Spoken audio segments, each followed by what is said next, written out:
Hello friends, welcome to my channel science with Laxmikant. आज हम life process जो कि क्लास 10 की चैप्टर 6 के बायोलॉजी का एक पार्ट है उसको आज हम डिस्कशन करेंगे। और इस चैप्टर में हम न्यूट्रिशन और हमें एनर्जी कैसे मिलता है और प्रोसेस जो कि रेस्पिरेशन प्रोसेस, एक्सक्रिएशन प्रोसेस, इस सब को आज हम डिस्कशन करेंगे। तो चलिए स्टार्ट करते हैं। We have seen that living organism are well organized structure, मतलब लिविंग ऑर्गेनिज्म का स्ट्रक्चर होता है। और ये स्ट्रक्चर कैसे बनी होती है? टिश्यू से, और टिश्यू मिलकर सेल, और सेल से हमारे बॉडी का पार्ट बनता है। ऐसे ही ऐसे ही बनता है। But because of the effect of the environment this organized order nature of living is very likely to keep breaking down over time. मतलब टाइम से टाइम बच्चों होता है, बच्चों अब जवान में बदल जाता है, जवान बूढ़ा में बदल जाता है। ये क्यों होता है? क्योंकि हमारा सेल ब्रेक डाउन हो जाता है। ऐसे ही जब हमारा सेल ब्रेक डाउन हो जाता है और हम जिंदा नहीं बचते और हम अलाइव नहीं होते हैं। If order breaks down, the organism will no longer be alive. So living creatures must keeping, repairing and maintaining their structure. Since all these structure are made up of molecules, they must move molecules around all time. तो जिंदा रहने के लिए हमारे body का molecules ठीक ठाक होना चाहिए। तो लाइफ प्रोसेस क्या है? तो चलिए हम डिस्कशन करते हैं। The maintenance function of living organism must go on even when they are do not doing anything particular. Even when we are just sitting in class, we are just asleep. This maintenance job has to go on. The process which together perform this maintenance job are life process. मतलब life process क्या होता है? जिंदा रहना को हम life process कहते हैं। तो हम जिंदा रहने के लिए हमें खाना चाहिए, और खाना से हमें एनर्जी मिलता है। और हम ये खाना कहाँ से लाते हैं? पेड़ से। तो पेड़ ये कैसे खाना बनाता है?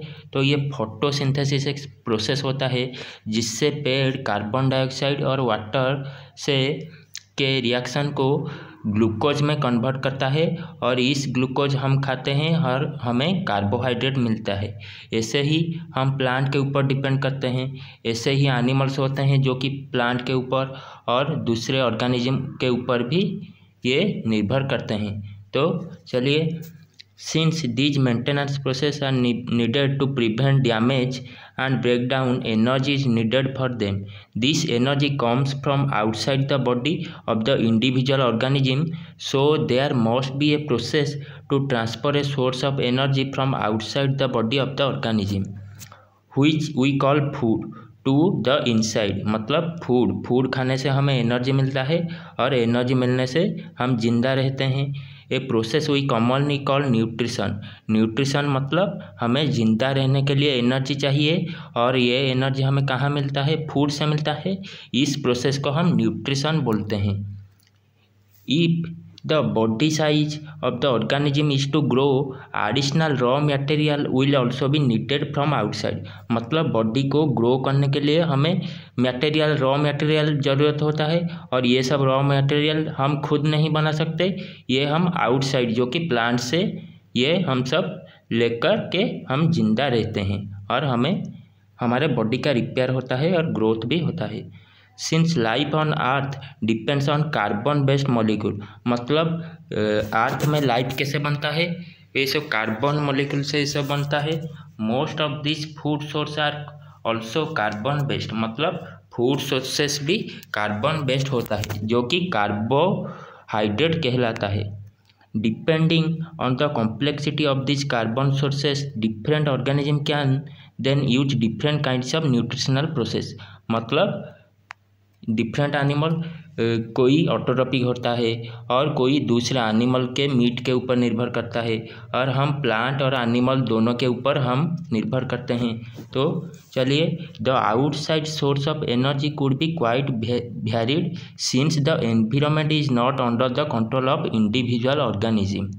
These sources of energy therefore needed to break down or build up in the body and must be finally converted to uniform source of energy that can be used for various molecular movement needed for maintaining living structure।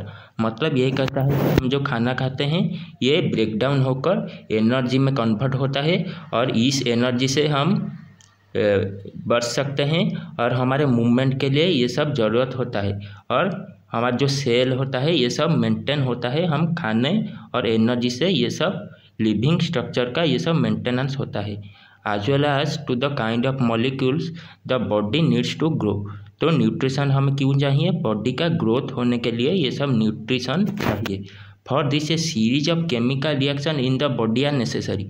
मतलब ये सब energy हमारे body के chemical reaction से हम ये सब oxidising होता है और रिड्यूसिंग होकर सम रिएक्शन होता है बॉडी में और ये सब मॉलिक्यूल ब्रेक डाउन हो जाता है और हमें एनर्जी मिलता है। For this many organism use oxygen source from outside the body. The process of acquiring oxygen from the outside of the body and to use it in process of breakdown of food sources for cellular needs is what we call respiration। तो respiration हम किसे कहते हैं?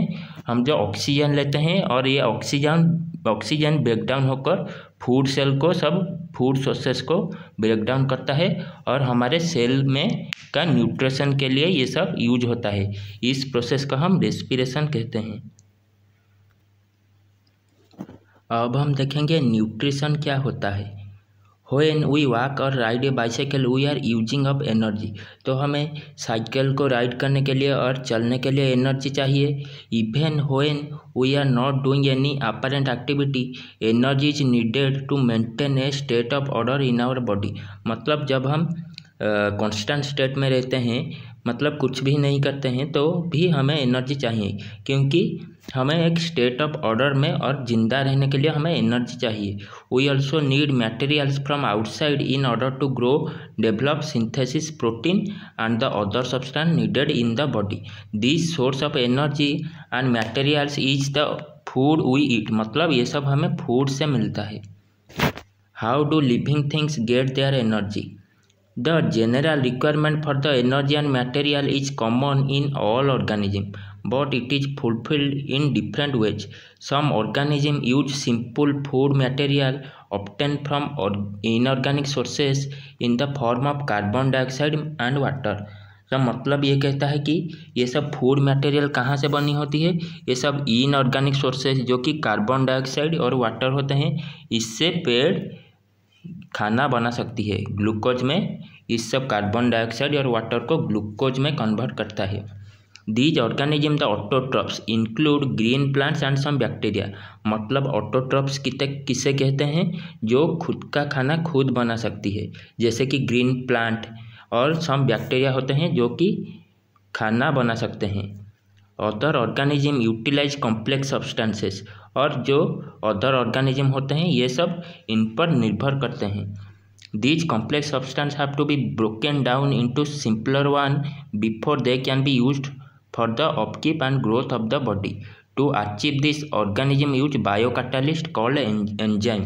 मतलब ये सब जो complex substance होते हैं ये सब सिंपलर वन में कैसे ब्रेकडाउन होता है? एंजाइम जो कि बायो कैटालिस्ट कहलाता है। एंजाइम इसकी प्रेजेंस से जो सब कॉम्प्लेक्स सब्सटेंस होते हैं ये सब सिंपलर वन में कन्वर्ट हो जाते हैं। दस द हेटेरोट्रॉप सर्वाइवल डिपेंड्स डायरेक्टली और इनडायरेक्टली ऑन ऑटोट्रॉप्स। मतलब जो कि हेटेरोट्रॉप्स जो कि खुद का खाना खुद नहीं बना सकते हैं वो ऑटोट्रॉप्स जैसे कि प्लांट के ऊपर निर्भर करते हैं। तो heterotrophic organism includes animal and fungi. Animal and fungi ये सब हेटेरोट्रॉपिक ऑर्गेनिज्म होते हैं। Autotrophic nutrition. Carbon and energy requirements of the autotrophic organism are fulfilled by photosynthesis. It is the process by which autotrophs take in substance from the outside and convert into stored form of energy. This material is taken in the form of carbon dioxide and water which is converted into carbohydrate। मतलब ये कहता है कि जो autotrophic plants होते हैं वो carbon dioxide और वाटर से वो कार्बोहाइड्रेट को कन्वर्ट कर देते हैं और ये इससे उनको खाना भी मिलता है और न्यूट्रिशन ये भी हमें भी और हेटेरोट्रॉफ को ये सब न्यूट्रिशन प्रोवाइड कर सकते हैं। Which is converted into carbohydrates in the presence of sunlight and chlorophyll. मतलब जो कार्बन डाइऑक्साइड वाटर ये सब सनलाइट और क्लोरोफिल की प्रेजेंस में कार्बोहाइड्रेट में चेंज हो जाता है।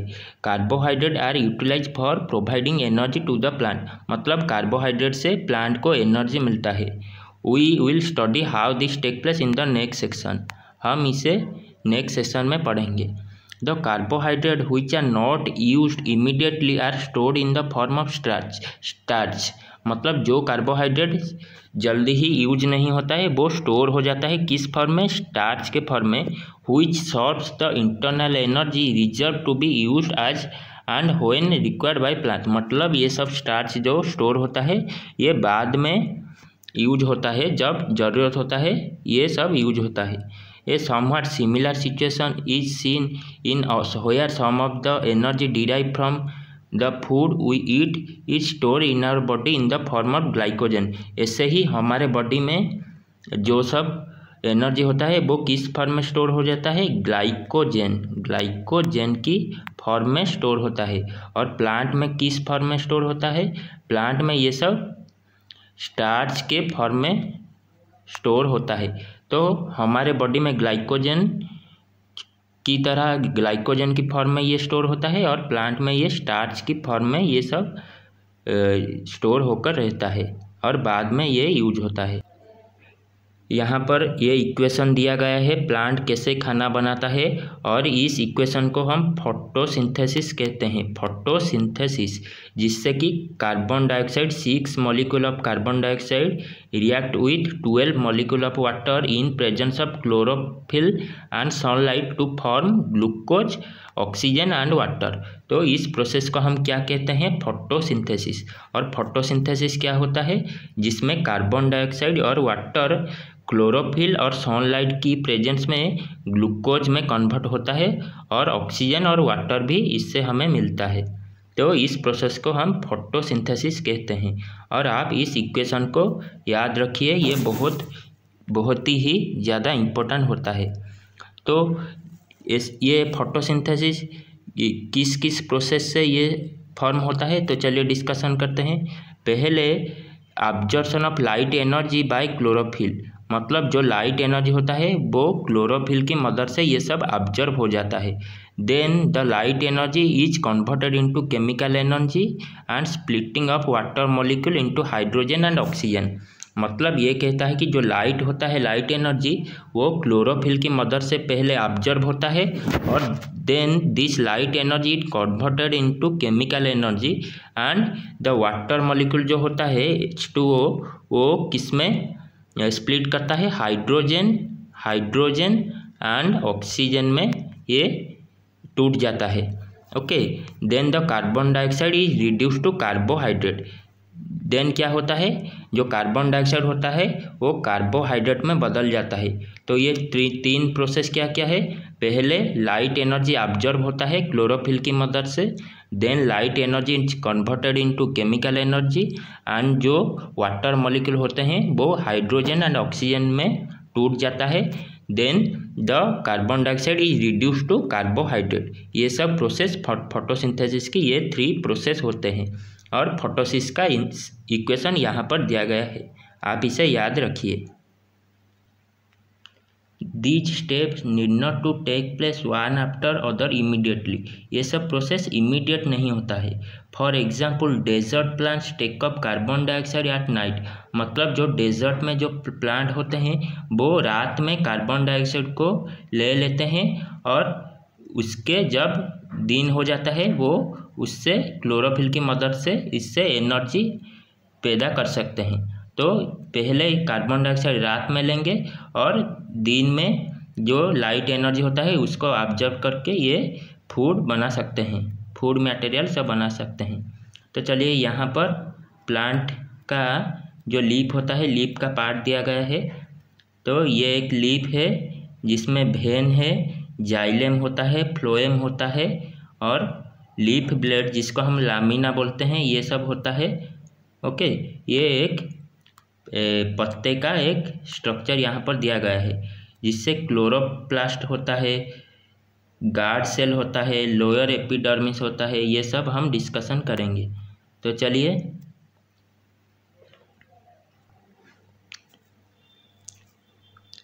Now let us study how the plant obtain carbon dioxide. तो प्लांट कार्बन डाइऑक्साइड को कैसे लेता है ये से हम समझेंगे। हम जानते हैं कि प्लांट में स्टोमाटा होता है और ये स्टोमाटा कहाँ पर होता है, ये सब लीफ के सरफेस में होता है, जो कि एक टाइनी पोर्स होता है। मतलब स्टोमाटा क्या होता है, जो कि लीव्स के सरफेस में जो टाइन पोर्स होता है, इसको हम स्टोमाटा बोलते हैं। Massive amount of gaseous exchange take place in the leaves through these pores of the for the purpose of photosynthesis। मतलब स्टोमाटा में जो पोर होता है, ये सब गैसियस एक्सचेंज के लिए ये सब ज़रूरत होता है। और यहाँ पर गैसियस एक्सचेंज होता है, किससे होता है, जो टाइनी पोर्स होते हैं, इससे गैसियस एक्सचेंज होता है। But it is important to note here that exchange of gaseous occurs across the surface of stem, root and leaf as well। मतलब कि ओनली स्टोमाटा में गैसियस एक्सचेंज नहीं होता है, ये सब रूट, स्टेम, लीव्स में भी ये सब गैसियस एक्सचेंज होता है।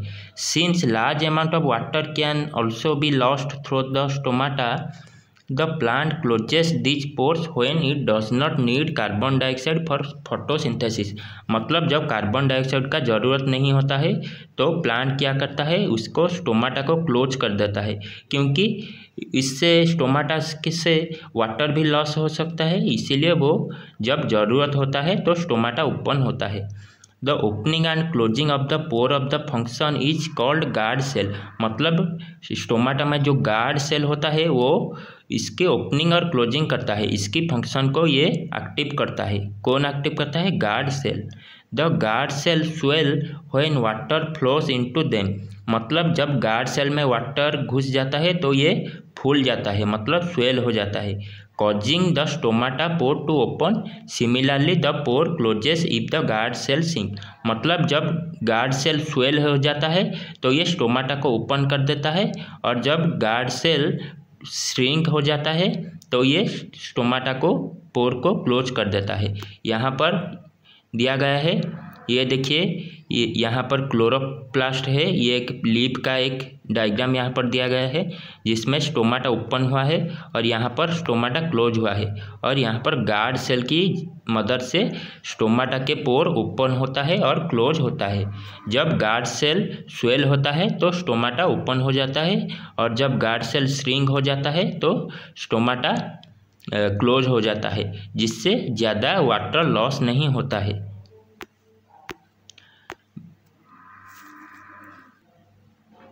We have talked about how autotrophs meet their energy requirement, but they also need other raw materials for building their body। मतलब उसको भी मटेरियल चाहिए, क्योंकि इसको बॉडी को बिल्डिंग करने के लिए इसको भी एनर्जी चाहिए। Water used in the photosynthesis is taken up from the soil by the roots in the terrestrial plants. मतलब टेरिस्ट्रियल प्लांट में जो सॉइल में जो रूट होता है वो वाटर को सोख लेता है, और फोटोसिंथेसिस में ये ज़रूरत होता है water. Other materials like nitrogen, phosphorus, iron and magnesium are taken up from the soil. तो सॉइल से वाटर और नाइट्रोजन, फॉस्फोरस, आयरन, ये सब, मैग्नीशियम, ये सब इसे मिलता है सॉइल से। Nitrogen is an essential element use in the synthesis of protein and other compound. तो प्रोटीन और अदर कंपाउंड फॉर्मेशन करने के लिए किसका ज़रूरत होता है, नाइट्रोजन की ज़रूरत होता है। और ये नाइट्रोजन कहाँ से मिलता है, ये नाइट्रोजन सॉइल से हमें मिलता है। This is taken up in the form of inorganic nitrates and nitrites. मतलब ये नाइट्रोजन किस फॉर्म में मिलता है, नाइट्रेट्स और नाइट्राइट्स फॉर्म में मिलता है। और it is taken up as organic compound which have been prepared by bacteria from atmospheric nitrogen. तो नाइट्रोजन कहाँ कहाँ से मिलता है, सॉइल से और एटमॉस्फेयर से भी मिलता है, एटमॉस्फेयर से। और इस किस फॉर्म में पाया जाता है, नाइट्रेट और नाइट्राइट फॉर्म में ये सब पाया जाता है। अब हम देखेंगे हेटेरोट्रॉपिक न्यूट्रिशन। हम ऑटोट्रॉपिक न्यूट्रिशन को डिस्कशन कर चुके हैं। अब देखेंगे हेटेरोट्रॉपिक न्यूट्रिशन।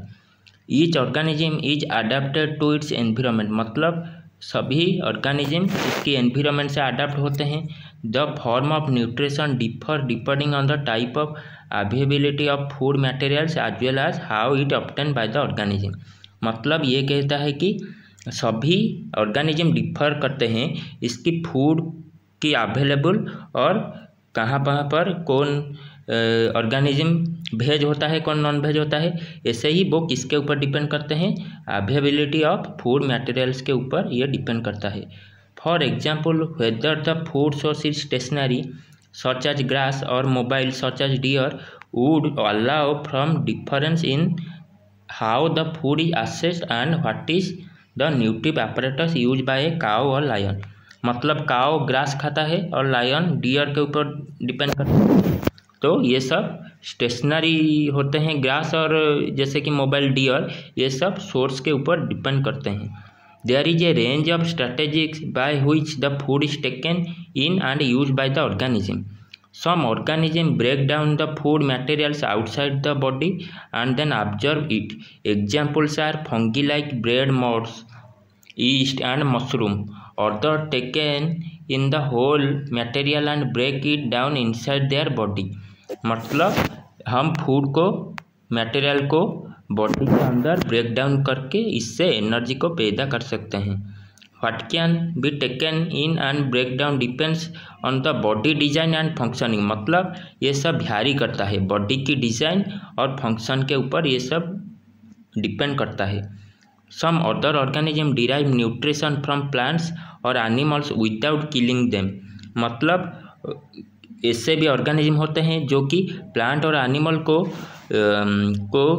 किल नहीं, मतलब ये उसको मार कर भी इससे न्यूट्रिशन को पैदा कर सकते हैं।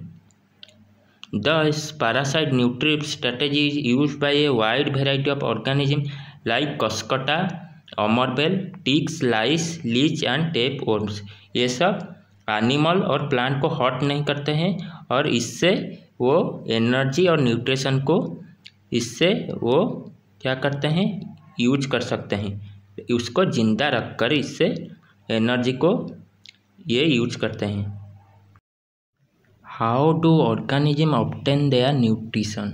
तो अब हम ऑर्गेनिज्म के न्यूट्रिशन कैसे ऑब्टेन करते हैं ये सब समझेंगे। Since the food and the way is obtain differ, the digestive system is different in various organism. तो मतलब डाइजेस्टिव सिस्टम डिफरेंट ऑर्गेनिज्म के लिए डिफरेंट होता है। If in single cell organism the food may be taken in by the entire surface. यदि उस organism अगर एक सिंगल सेल ऑर्गेनिज्म का हम लेंगे तो फूड ये एंटायर सरफेस से अंदर ले लेता है। But as the complexity of the organism increases different parts become specialized to perform different function. For example amoeba takes in food using temporary finger-like extension of the cell surface which fuse over the food particle forming a food vacuole। तो amoeba कैसे food को अंदर ले लेता है, एक temporary finger like extension होता है इसकी सेल की सरफेस के अंदर, तो इससे वो फूड वैक्यूल की तरह इसको अंदर ले लेता है। Inside the food vacuole, the complex substances are broken down into the simpler one, which then diffuse into cytoplasm। तो जब फूड पार्टिकल को ये फूड वैक्यूल के अंदर ले लेता है तो इससे ये कॉम्प्लेक्स सब्सटेंस को सिंपलर वन में कन्वर्ट कर देता है, ब्रेक डाउन कर देता है और इसको साइटोप्लाज्म के अंदर इसको रख लेता है। The remaining undigested material is moved to the surface of the cell and thrown out। मतलब जो undigested food particles होता है ये सरफेस से बाहर की तरह ये निकल जाता है। In Paramecium, which is also a unicellular organism, the cell has a definite shape and the food is taken in at a specific spot। Paramecium से ये कहाँ पर फूड को अंदर लेता है, पैरामेशियम में एक सेल होता है जिसका एक डेफिनाइट शेप होता है, इस शेप के अंदर वो फूड को रख लेता है। Food is moved to this spot by the movement of cilia which cover the entire surface of the cell। मतलब ये फूड एक स्पॉट स्पेसिफिक स्पॉट से अंदर जाता है और ये फूड मूवमेंट कैसे होता है, सिलिया के द्वारा ये मूवमेंट होता है और पूरा फूड को ये कवर कर देता है entire surface of the cell. तो चलिए यहाँ पर अमीबा का ये डायग्राम दिया गया है। पहले यहाँ पर फूड पार्टिकल्स था, यहाँ पर अमीबा का न्यूक्लियस ये था, ये अमीबा का डायग्राम दिया गया है। स्यूडोफोबिया से ये फूड पार्टिकल को अंदर ले लेता है। इसके बाद फूड वैक्यूल और फूड वैक्यूल के अंदर फूड पार्टिकल रह जाता है और ये अमीबा की सेल में ये मिल जाता है और बाकी जो अनडाइजेस्टेड मटेरियल होता है ये थ्रोन आउट हो जाता है, बॉडी से बाहर हो जाता है। अब हम ह्यूमन एलिमेंटरी कैनाल को समझेंगे, मतलब ह्यूमन की डाइजेस्टिव सिस्टम को समझेंगे। तो ह्यूमन का एलिमेंटरी कैनाल माउथ से लेकर अनस तक होता है। मतलब हम माउथ से फूड को अंदर लेते हैं और ये डाइजेस्ट होकर जो अनडाइजेस्टेड मटेरियल होता है ये अनस से बाहर हो जाता है। तो ह्यूमन के एलिमेंटरी कैनाल किस से किस तक होता है, टोंग से लेकर अनस तक। तो पहले हम माउथ में फूड को अंदर लेंगे और ओइसोफेगस में ये पेरिस्टेलियल मूवमेंट के द्वारा फूड हमारे स्टोमक में जाकर स्टोर होता है और यहाँ पर लिवर दिया गया है, जिससे लिवर में बाइल डक्ट होता है, जिससे बाइल एंजाइम खेरित होता है और गॉल ब्लैडर में बाइल स्टोर होता है। और ऐसे ही पैनक्रियास में भी डिफरेंट टाइप ऑफ एंजाइम भी इससे सीक्रेट होता है। और ये स्मॉल इंटेस्टाइन, लार्ज इंटेस्टाइन दिया गया है और यहाँ पर अपेंडिक्स दिया गया है। ऐसे ही ह्यूमन एलिमेंटरी कैनाल में ऐसे ही डाइजेस्ट होता है, फूड डाइजेस्ट होता है। तो चलिए इसे हम समझेंगे।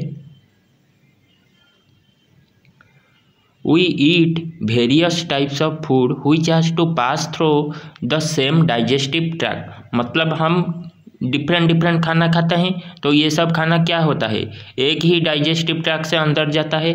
Naturally the food has to be processed to generate particles which are small and of the same structure. This is achieve by crushing the food with our teeth. मतलब फूड को हम स्मॉल पार्टिकल्स में तोड़ देते हैं, कैसे, teeth से, हमारे दांत से हम फूड को क्रॉस कर देते हैं। Since the lining of the canal is soft the food is also wetted to make its passage smooth. मतलब फूड गीला हो जाता है, गीला होने से ये सॉफ्ट हो जाता है और ये हमारे स्टोमक में स्टोर होता है। When we eat something we like our mouth waters। मतलब जब हम खाना खाते हैं तो हमारे मुंह पानी हो जाता है। This is actually not only water but a fluid called saliva secreted by the salivary gland. तो ये इम्पोर्टेंट है, सालाइवा कहाँ से सिक्रेट होता है, सालाइवरी ग्लैंड से सिक्रेट होता है। और माउथ में हम जो खाना खाते हैं तो इससे हम सालाइवा से मिलकर ये सॉफ्ट हो जाता है। और सालाइवा किस ग्लैंड से सिक्रेट होता है, सालाइवरी ग्लैंड से ये सिक्रेट होता है। Another aspect of the food we ingest is its complex nature। तो फूड कॉम्प्लेक्स होता है, इसको अब सिंपलर में ब्रोक डाउन करना पड़ेगा। If it is to be observe from the alimentary canal it has to be broken into smaller molecules. This is done with the help of biological catalyst called enzyme. तो enzyme complex food को simpler one में convert कर देता है। The saliva contains an enzyme called, एक मिनट, the saliva contains an enzyme called salivary amylase that breaks down starch which is a complex molecule to give simpler sugar.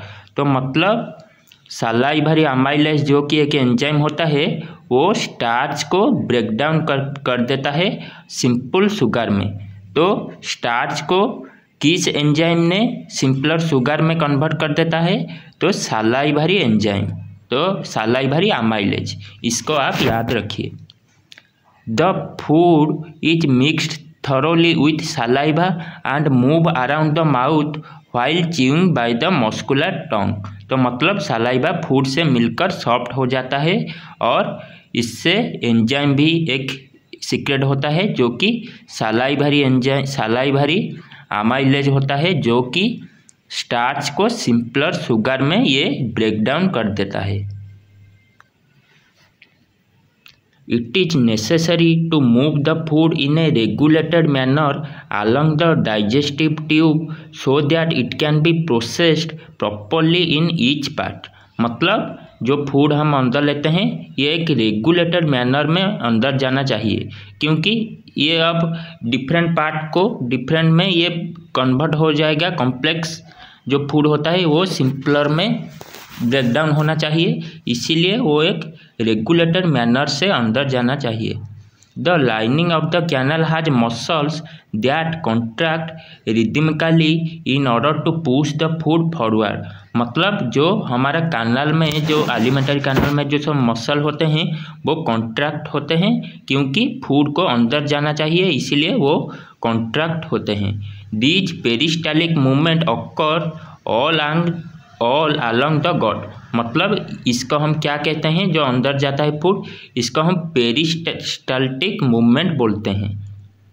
From the mouth the food is taken to the stomach through the food pipe और oesophagus. आप इसे याद रखिए, oesophagus क्या होता है, जिस track से फूड स्टोमक से पहुंच जाता है उसको हम ऑइसोफेगस बोलते हैं। The stomach is a large organ which expands when food enters it। मतलब स्टोमक एक्सपांड कर जाता है जब इसमें फूड मौजूद होता है तो स्टोमक एक्सपांड कर जाता है। The muscular walls of the stomach help in mixing the food thoroughly with more digestive juice.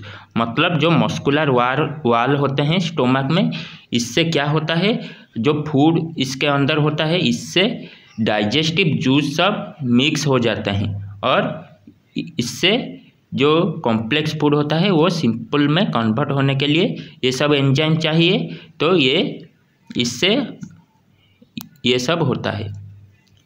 The digestion in stomach is taken care by the gastric glands present in the wall of stomach. मतलब stomach के wall में gastric glands मौजूद होते हैं। These release hydrochloric acid. तो gastric gland कौन सा acid release करता है स्टोमक में, hydrochloric acid HCl। A protein digesting enzyme called pepsin and mucus. तो स्टोमक में कौन सा एसिड रिलीज होता है, हाइड्रोक्लोरिक एसिड, जो कि एक प्रोटीन होता है और इसका नाम होता है pepsin and mucus. The hydrochloric acid creates an acidic medium which facilitate the action of enzyme pepsin। तो हाइड्रोक्लोरिक एसिड एसिडिक मीडियम कर देता है, स्टोमक में एसिडिक मीडियम पैदा करता है जिससे कि पेप्सिन ठीक तरह से काम कर सके। What other function do you think is served bye acid. तो एसिड और भी क्या काम करता है, जो हमारे स्टोमक में जो सब बैक्टीरिया होते हैं वो HCl जो एसिड इससे सीक्रेट होता है, इससे वो बैक्टीरिया जिंदा नहीं रख सकते हैं और बैक्टीरिया को ये सब खत्म कर सकता है इस hydrochloric acid. The mucus protects the inner lining of the stomach from the action of the acid under normal condition. तो म्यूकस जो एसिड ज़्यादा होता है वो इस हमारे स्टोमक से इस एसिड हमारा कुछ नहीं कर सकता है क्योंकि जो म्यूकस प्रेजेंट होते हैं इससे वो ज़्यादा एसिड को ये प्रोटेक्ट करता है। The exit of the food from the stomach is regulated by A sphincter muscle which release it in small amounts into small intestine. From the stomach the food now enters the small intestine। तो हमारे mouth से oesophagus देकर food कहाँ पर पहुँचा, stomach पर पहुँचा और स्टोमक से ये सब एंजाइम से मिलकर अब स्मॉल इंटेस्टाइन के अंदर एंटर होगा। This is the longest part of the alimentary canal which is fitted into A compact space because of extensive cooling. मतलब हमारे एलिमेंटरी कैनाल का सबसे बड़ा पार्ट क्या होता है? Small intestine.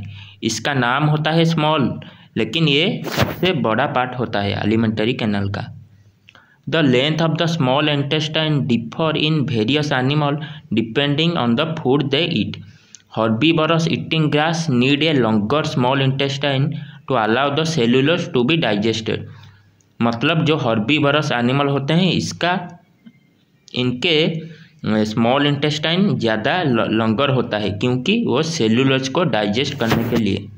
Meet is easier to digest, hence carnivores like tigers have a shorter small intestine. तो मतलब हर्बीवरस एनिमल का इंटेस्टाइन स्मॉल इंटेस्टाइन लॉन्गर होता है और जो कार्निवरस एनिमल होते हैं इनके स्मॉल इंटेस्टाइन शॉर्टर होता है। The small intestine is the site of the complete digestion of carbohydrate, protein and fat. तो कार्बोहाइड्रेट, प्रोटीन एंड फैट कहाँ पर कंप्लीटली डाइजेस्ट हो जाता है? ये स्मॉल इंटेस्टाइन में हो जाता है। कंप्लीट डाइजेशन हो जाता है किसका? कार्बोहाइड्रेट, प्रोटीन एंड फैट का कंप्लीट डाइजेशन स्मॉल इंटेस्टाइन में होता है। It receive the secretion of the liver and pancreas for the purpose. The food coming from the stomach is acidic and has to be made alkaline for the pancreatic enzyme to act। मतलब stomach से acidic food small intestine में आता है और ये acidic alkaline में convert हो जाता है। कैसे?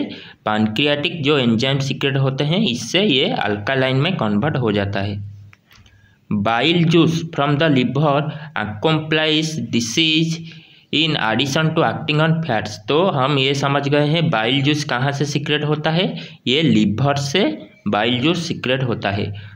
और बाइल जूस कहाँ पर स्टोर होता है? बाइल जूस गॉल ब्लैडर एक होता है, इसमें बाइल जूस स्टोर होता है। लेकिन बाइल जूस कहाँ से सीक्रेट होता है? ये लिवर से सीक्रेट होता है। Fats are present in the intestine in the form of large globules which makes it difficult for enzyme to act on them. Bile salt break them down into smaller globules, increasing the efficiency of enzyme action।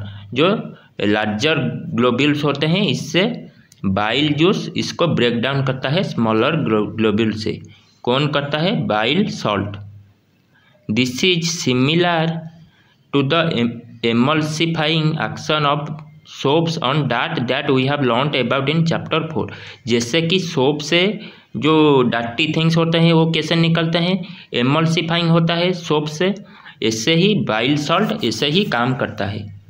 The pancreas secrete pancreatic juice which contain enzyme like trypsin for digesting protein and lipase for broke down emulsified fats. तो pancreas में जो pancreatic juice secrete होता है इससे क्या क्या होता है? इससे ट्रिप्सिन एंजाइम होता है जो कि प्रोटीन को डाइजेस्ट करता है। तो ट्रिप्सिन किसको डाइजेस्ट करता है? प्रोटीन को। लेकिन लाइपेज किसको ब्रेक डाउन करता है? फैट्स को। तो हम ये समझ गए कि लाइपेज फैट को ब्रेक डाउन करता है और ट्रिप्सिन प्रोटीन को ब्रेक डाउन करता है। The wall of the small intestine contain gland which secrete intestinal juice। Okay, the enzyme present in it finally convert the protein into amino acid। तो protein जो होता है प्रोटीन ये किस में बदल जाता है? प्रोटीन ये अमीनो एसिड से ये बदल जाता है। फाइनली ये अमीनो एसिड से प्रोटीन कन्वर्ट हो जाता है। Complex carbohydrate into glucose and fat into fatty acid and glycerol. तो कार्बोहाइड्रेट किस में बदल जाता है? कार्बोहाइड्रेट बदल जाता है ग्लूकोज में। ये अंडरलाइन कीजिए, कार्बोहाइड्रेट किस में बदल जाता है? ग्लूकोज में। और फैट किस में बदल जाता है? ये फैटी एसिड एंड ग्लिसरॉल से ये बदल जाता है। Digested food is taken up by the walls of the intestine.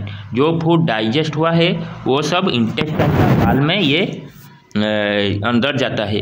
The inner lining of the small intestine has numerous finger like projection called villi।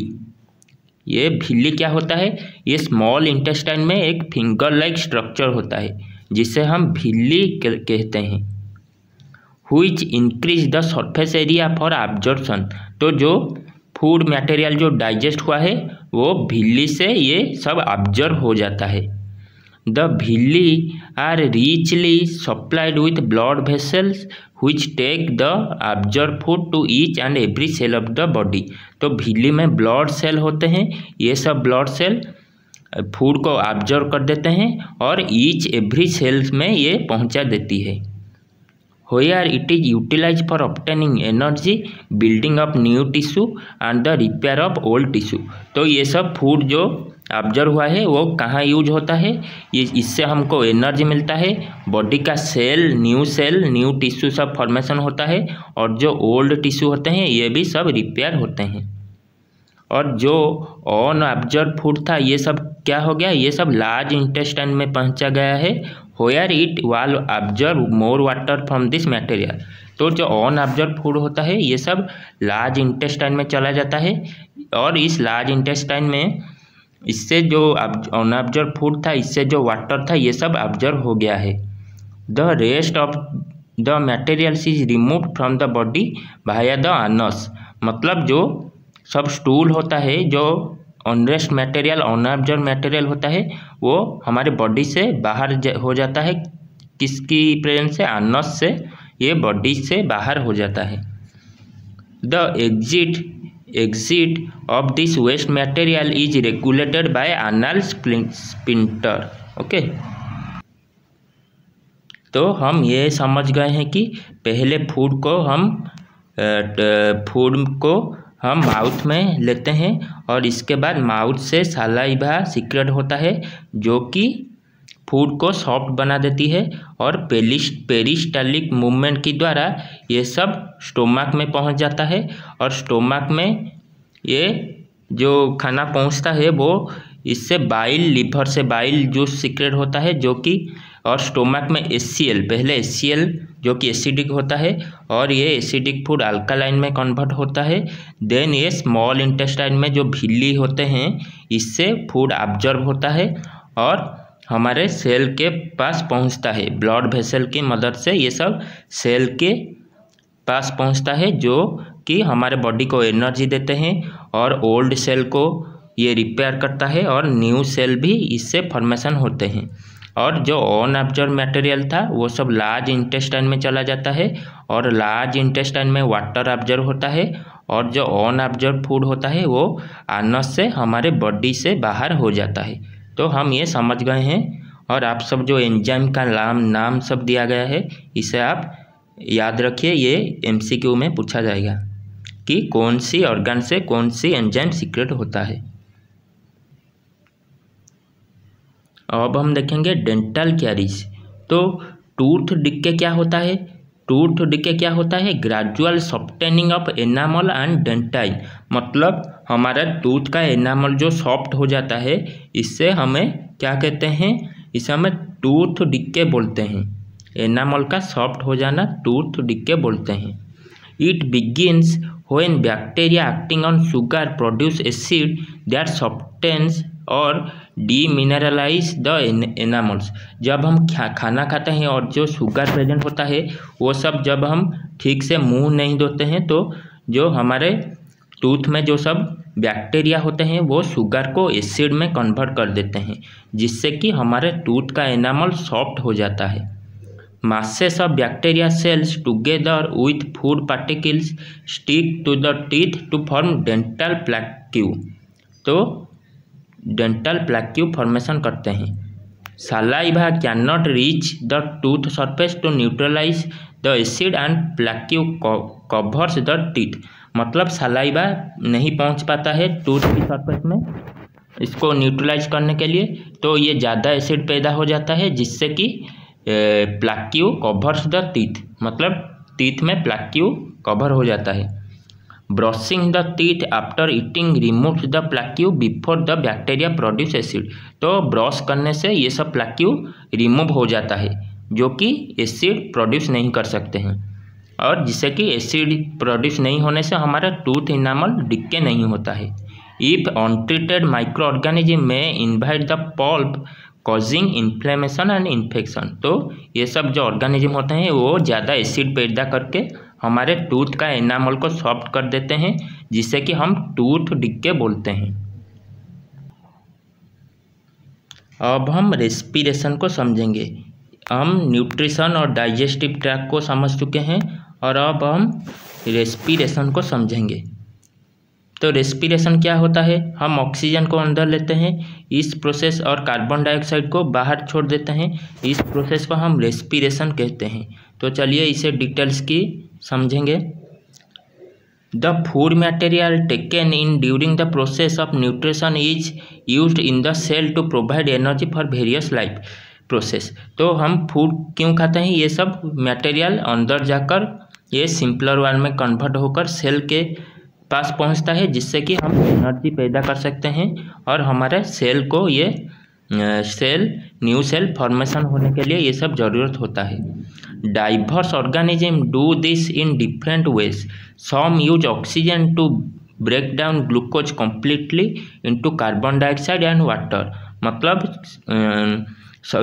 कोई भी एक ऑर्गेनिज्म क्या करता है? ऑक्सीजन को ब्रेक डाउन करके ग्लूकोज और कार्बन डाइऑक्साइड और वाटर में ये कन्वर्ट करता है।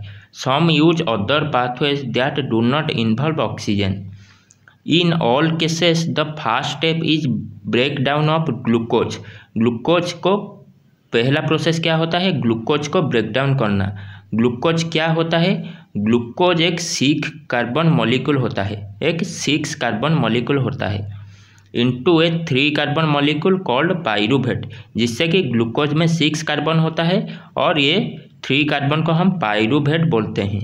This process take place in the cytoplasm and ये सब प्रोसेस कहाँ पर होता है? ये सब साइटोप्लाज्म में होता है। Further the pyruvate may be converted into ethanol and carbon dioxide. तो पाइरूवेट इससे क्या होता है? पाइरूवेट इथेनॉल और कार्बन डाइऑक्साइड में कन्वर्ट होता है। This process take place in the yeast during fermentation. तो फॉर्मेंटेशन क्या होता है? फॉर्मेंटेशन एक प्रोसेस होता है जिससे कि पाइरूवेट किस में बदल जाता है? इथेनॉल एंड कार्बन डाइऑक्साइड में बदल जाता है पाइरूवेट। और ये कहाँ पर होता है? ये ईस्ट में होता है, yeast. Since this process take place in the absence of air oxygen it is called anaerobic respiration. मतलब ये कहता है एनारोबिक रेस्पिरेशन क्या होता है? जो कि ऑक्सीजन की एब्सेंस से होता है। इस प्रोसेस को हम एनारोबिक रेस्पिरेशन बोलते हैं। Break down of pyruvate using oxygen take place in mitochondria. तो break down of pyruvate using oxygen take place in mitochondria. ये ऑक्सीजन की प्रेजेंस से कहाँ पर होता है? माइटोकॉन्ड्रिया में होता है। This process breaks up the 3 carbon pyruvate molecule to give 3 molecules of carbon dioxide।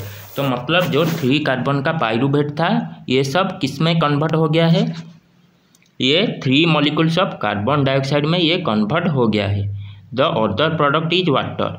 Since this process take place in the presence of air और oxygen it is called aerobic respiration. तो aerobic respiration किसे कहते हैं? जो respiration का process oxygen की presence से होता है इसे हम एरोबिक बोलते हैं, और जो ऑक्सीजन की एब्सेंस में होता है इसको हम एनारोबिक रेस्पिरेशन बोलते हैं। The release of energy in this aerobic process is a lot of greater than the anaerobic process. तो एरोबिक प्रोसेस में ज़्यादा एनर्जी रिलीज होता है as compare to anaerobic process. Sometimes when there is lack of oxygen in our muscle cell, another pathway for the breakdown of pyruvate is taken। तो जब हमारे muscle cell में oxygen की lack होता है, कमी होता है, तो एक अदर पाथवे होता है जो कि पाइरूवेट को ब्रेक डाउन करता है।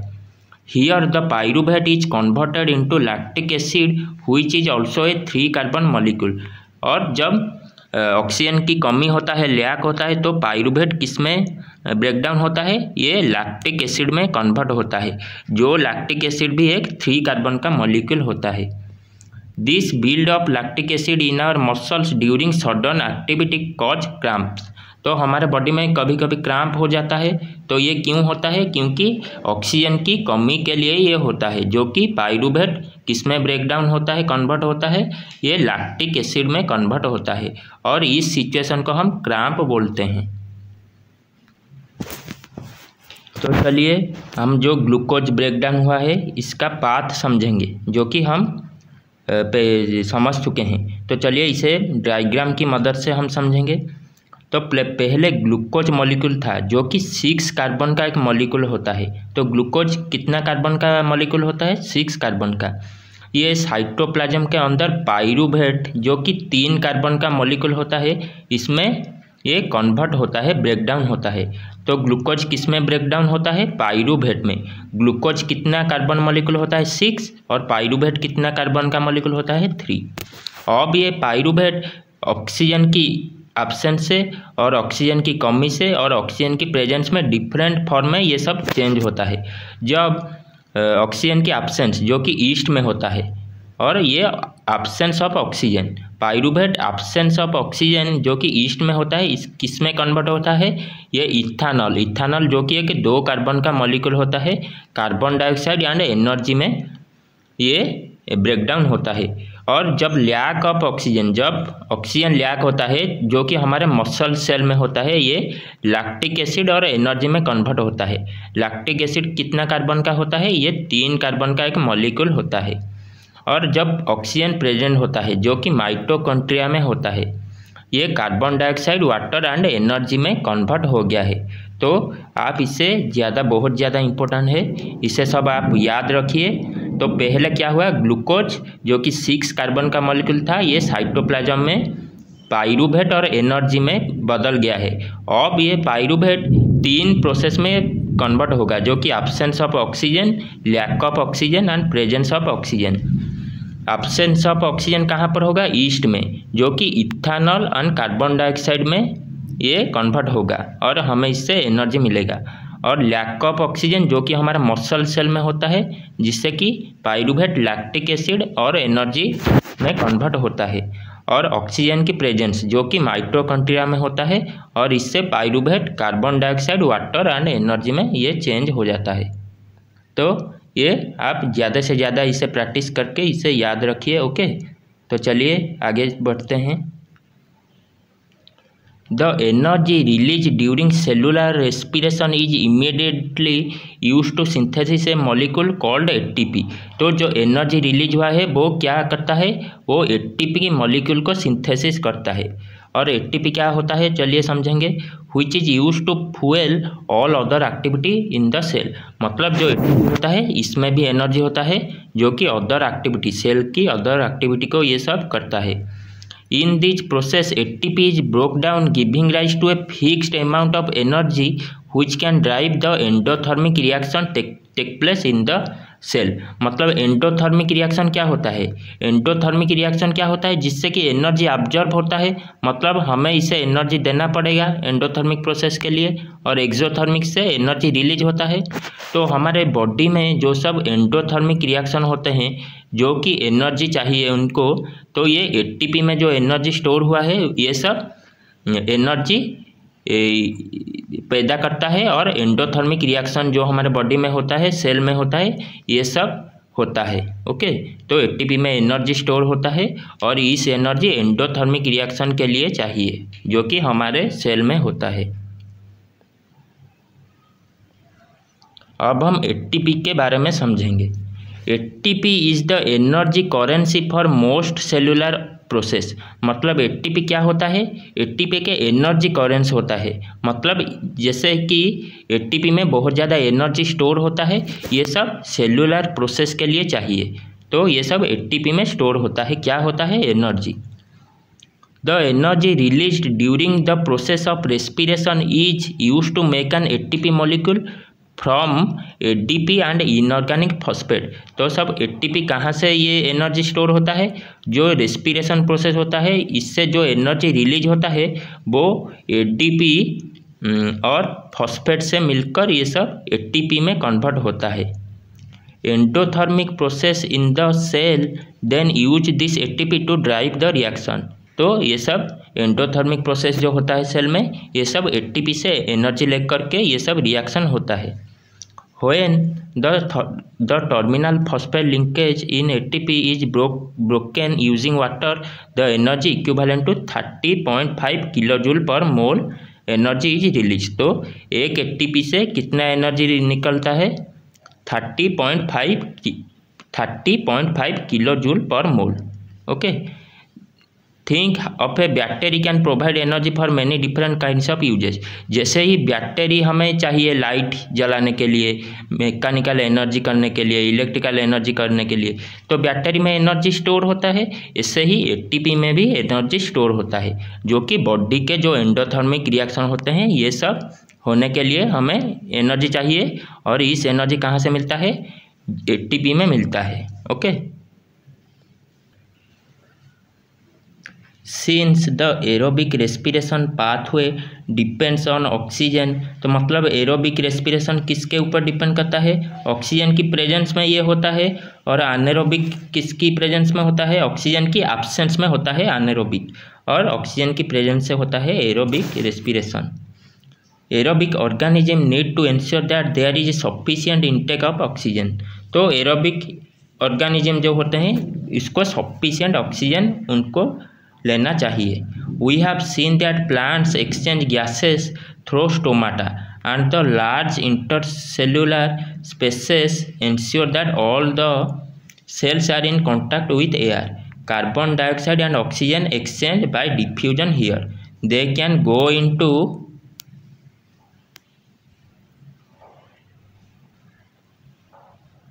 cell or away from them and out in the air.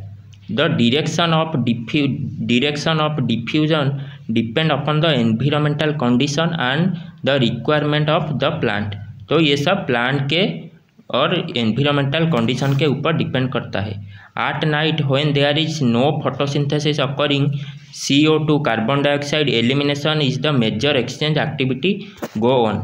रात में क्या होता है? फोटोसिंथेसिस नहीं होता है क्योंकि लाइट एब्सेंस होता है, और जो कार्बन डाइऑक्साइड क्या होता है? रात में ये सब कार्बन डाइऑक्साइड जो प्लांट से ये सब बाहर हो जाता है, तो रात में CO2 का रिलीज करता है। कौन करता है? प्लांट CO2 को रात में रिलीज करता है।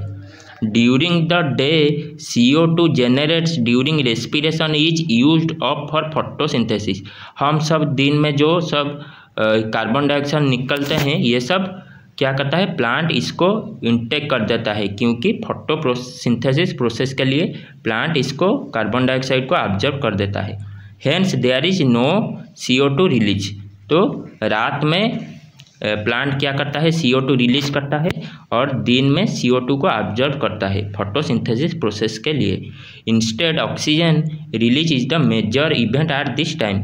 तो ऑक्सीजन दिन में ही रिलीज होता है प्लांट से, क्योंकि फोटोसिंथेसिस प्रोसेस से प्लांट क्या करता है? कार्बन डाइऑक्साइड और वाटर को क्लोरोफिल और सनलाइट की प्रेजेंस में ग्लूकोज और ऑक्सीजन पैदा करता है। तो ऑक्सीजन कब रिलीज होता है? दिन में रिलीज होता है। Animals have evolved different organs for the Uptake of oxygen from the environment and for getting rid of the carbon dioxide produced. Terrestrial animals can breathe the oxygen in the atmosphere, but animals that live in water needed to use the oxygen dissolve in water. तो जो animal पानी के अंदर रहते हैं वो पानी में जो सॉल्युबल ऑक्सीजन होता है इसको वो अंदर लेते हैं रेस्पिरेशन के लिए। Since the amount of dissolved oxygen is very low compared to that amount of oxygen in air, the rate of breathing in aquatic organism is much faster than that seen in terrestrial organism. तो मतलब ये कहता है कि air में ज़्यादा oxygen होता है लेकिन वाटर में कम ऑक्सीजन होता है, तो इसीलिए जो वाटर में जो एक्वाटिक एनिमल रहते हैं ये सब इनका ब्रीदिंग फास्टर होता है, क्योंकि कम ऑक्सीजन होता है इसीलिए वो ज़्यादा ब्रेथ करते हैं और उनको ऑक्सीजन प्रोवाइड होता है। जितना ज़रूरत होगा इतना ऑक्सीजन प्रोवाइड होता है ये फास्टर ब्रीदिंग करने से, जो एक्वाटिक एनिमल होते हैं। Fishes take in water through their mouth and force it past the gills where the dissolved oxygen is taken up by blood. तो फिश क्या करते हैं, फिशेस ये सब वाटर में जो ऑक्सीजन होते हैं इनको माउथ में लेते हैं और उनको गिल्स के पास ये इनको पहुंच जाती है, जो कि गिल्स में जो ऑक्सीजन होता है ये ब्लड में डिजल्व हो जाता है। लेकिन टेरिस्टोरियल ऑर्गेनिज्म में क्या होता है, terrestrial organism use the oxygen in the atmosphere for respiration. तो टेरिस्ट्रियल ऑर्गेनिज्म जो एटमॉस्फेयर में जो ऑक्सीजन होता है इनको अंदर लेते हैं। This oxygen is absorb by different organs in different animal. अब टेरिस्टेरियल एनिमल में डिफरेंट ऑर्गन होता है ऑक्सीजन को ऑब्जर्व करने के लिए। तो ये सब, तो चलिए क्या क्या सब ऑर्गन होते हैं ये सब समझेंगे। All these organs have a structure that increases the surface area which is contact with the oxygen rich atmosphere. Since the exchange of oxygen and carbon dioxide has to take place across this surface, this surface is very fine and delicate। तो ये सब terrestrial animal क्या करते हैं, जो कि atmosphere में जो सब ऑक्सीजन होता है इसको अंदर लेते हैं और जो कि जिसका कि सरफेस क्या होता है बहुत फाइन और डिलाइट होता है। In order to protect this surface it usually placed within the body. तो ये सब ऑर्गन बॉडी के अंदर होता है। So there have to be passage that will take air to this area. तो उनको इस सब ऑक्सीजन को इस सरफेस के अंदर पहुंचने के लिए एक पैसेज, एक ट्रैक चाहिए। In addition there is a mechanism for moving the air in and out of the area where oxygen is absorb. In human beings air is taken into the body through the nostril. तो human being में जो body में जो air होता है, जो ये सब ऑक्सीजन कहाँ से टेक आउट होता है, ये सब बॉडी में एक नॉस्ट्रिल होता है, इससे वो ऑक्सीजन को बॉडी के अंदर ले लेते हैं। The air passing through the nostril is filtered by fine hairs that line the passage.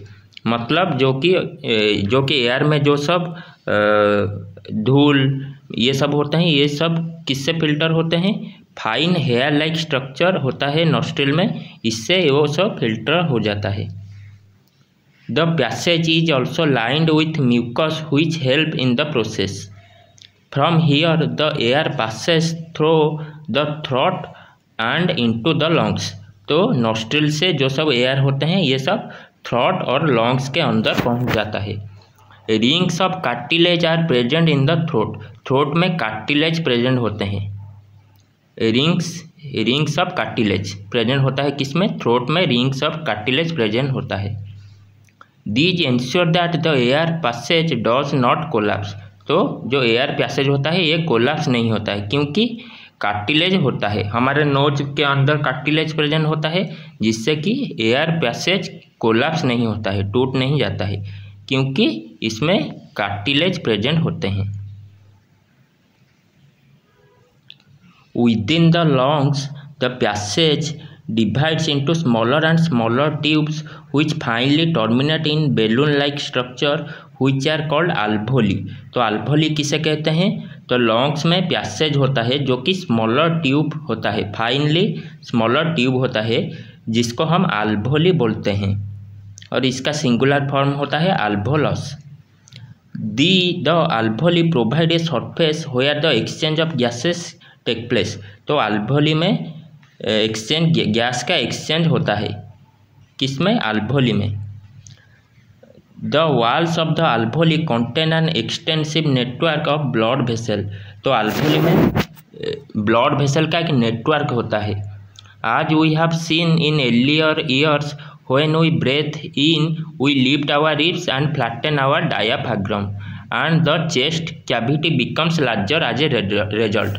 जब हम ब्रेथ करते हैं तो एयर को अंदर लेते हैं तो हमारा चेस्ट फूल जाता है।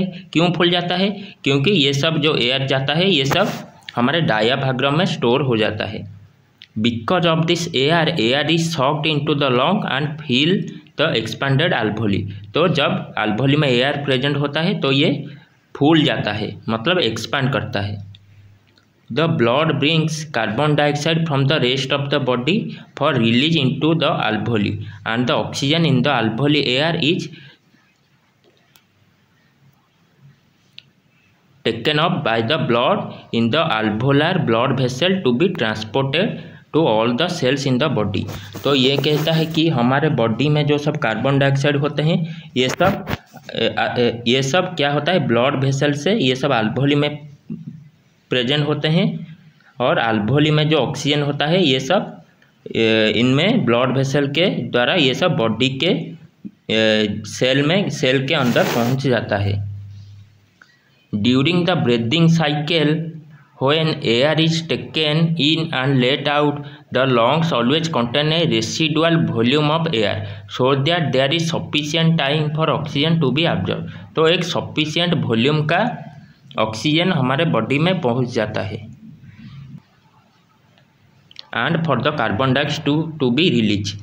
तो कार्बन डाइऑक्साइड बॉडी के जो सब सेल होते हैं इनसे कार्बन डाइऑक्साइड alveoli में पहुंचता है और alveoli में ऑक्सीजन मौजूद होता है।